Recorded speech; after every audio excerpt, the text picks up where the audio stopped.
बिस्मिल्लाहिर्रहमानिर्रहीम।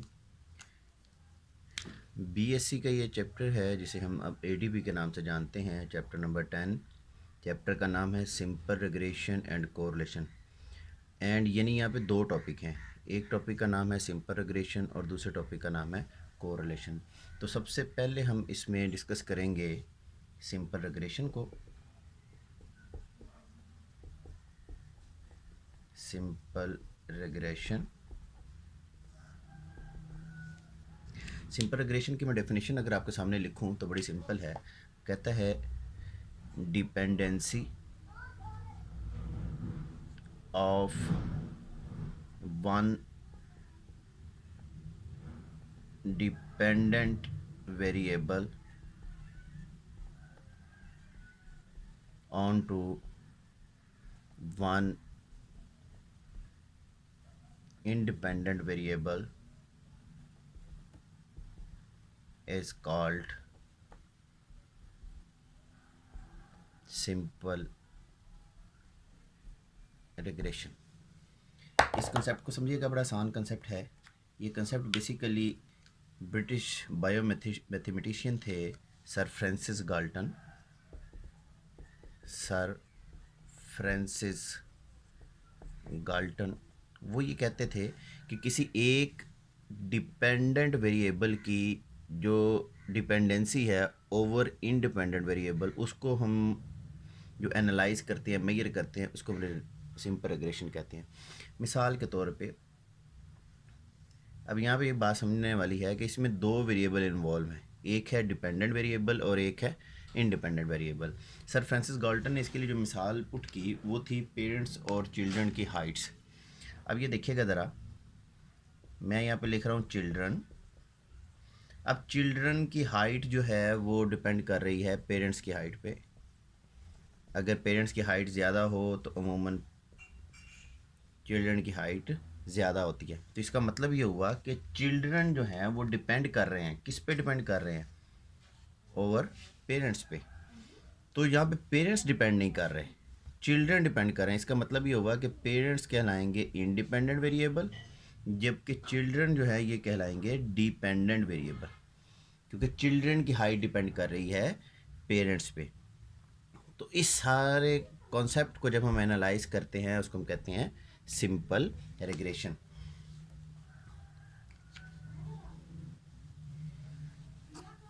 उसके बाद हम इसको मज़ीद, अब ये देखिएगा कि जो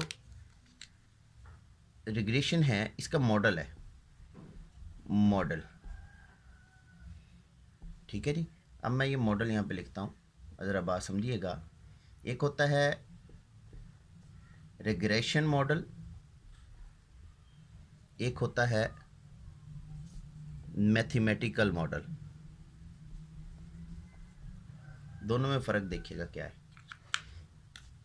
रिग्रेशन मॉडल कुछ इस तरह का होगा, y is equal to A plus B X plus error, ये जो छोटा सा ई लिखा है एरर। और मैथमेटिकल मॉडल कुछ इस तरह हो जाएगा, a प्लस बी एक्स। अब यहाँ पे बात समझिएगा ज़रा, ये बात बड़ी अहम है। इस मॉडल में ये जो लेफ़्ट साइड पे वैल्यू होगी ये हमेशा डिपेंडेंट वेरिएबल होगा।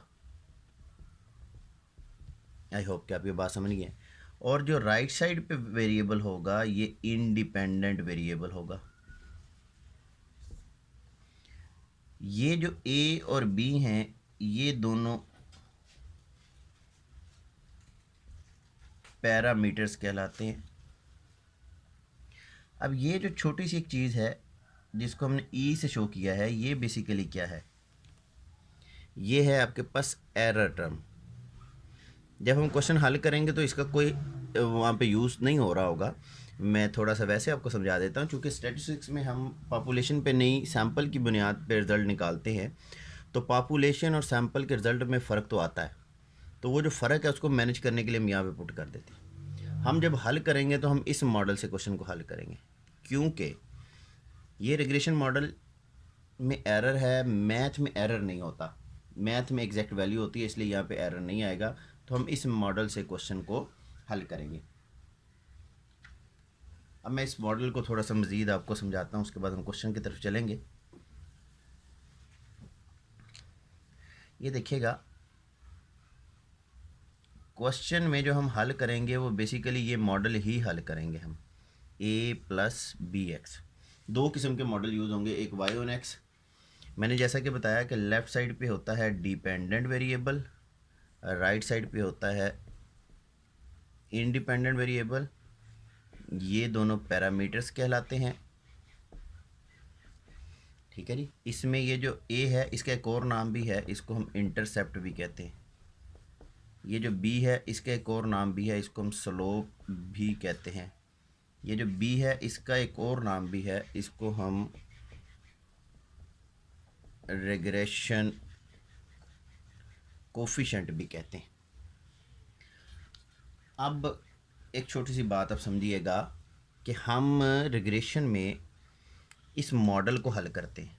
ये वाला जो मॉडल है मैंने लिखा हुआ है, ठीक है जी।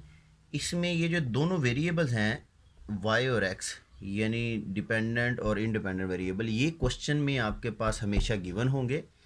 आपने a और b की वैल्यू निकालनी है, यानी पैरामीटर्स आपने फाइंड करने हैं। आई होप कि आपको ये बात समझ आ गई है। अब मैं आपको दोनों किस्म के मॉडल यहाँ पे लिख के बताता हूँ जो कि हम रिग्रेशन के इस कंसेप्ट में फाइंड करेंगे। एक मॉडल को हम कहते हैं y/x, यानी y डिपेंड कर रहा है x पे, y/x का मॉडल। और दूसरे मॉडल को हम कहते हैं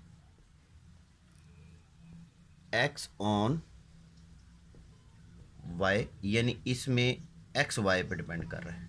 यानी आप बात को समझ गए होंगे। यहाँ पे मॉडल लिखता हूँ, ज़्यादा क्लियर हो जाएगा। y = a+bx और यहाँ पर x = a+by। मैंने आपसे ये कहा कि लेफ़्ट साइड पे जो भी वेरिएबल होगा वो डिपेंडेंट होगा। तो यहाँ पे डिपेंडेंट है y और यहाँ पर डिपेंडेंट है x। इसका मतलब ये नहीं है कि इनकी एक्चुअल वैल्यू जो है वो चेंज हो गई हैं, बेसिकली नाम चेंज हो गया है। यहाँ पर पहले y डिपेंड कर रहा है x पे और इधर x डिपेंड कर रहा है y पे। तो इसको हम कहते हैं y/x और इसको हम कहते हैं x/y। क्योंकि ये देखें, ये y/x का कंसेप्ट है, तो ये वाला a और ये वाला a, ये दोनों डिफरेंट हैं। ये वाला a होगा y/x का और ये b भी होगा y/x का, जबकि ये वाला a होगा x/y का और ये b भी होगा x/y का। आप ये बात समझ गए होंगे। मैंने ये छोटा सा नीचे जो नोटेशन दी है, ये क्यों दी है?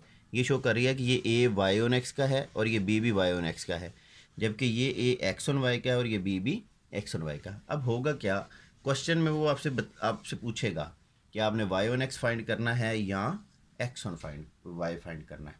तो अगर y/x कहता है तो ये वाला मॉडल लग जाएगा, x/y कहता है तो ये वाला मॉडल लग जाएगा। तो बेसिक कंसेप्ट आप समझ गए होंगे कि x और y ये दोनों क्वेश्चन में गिवन होंगे, a और b आपने फाइंड करने हैं।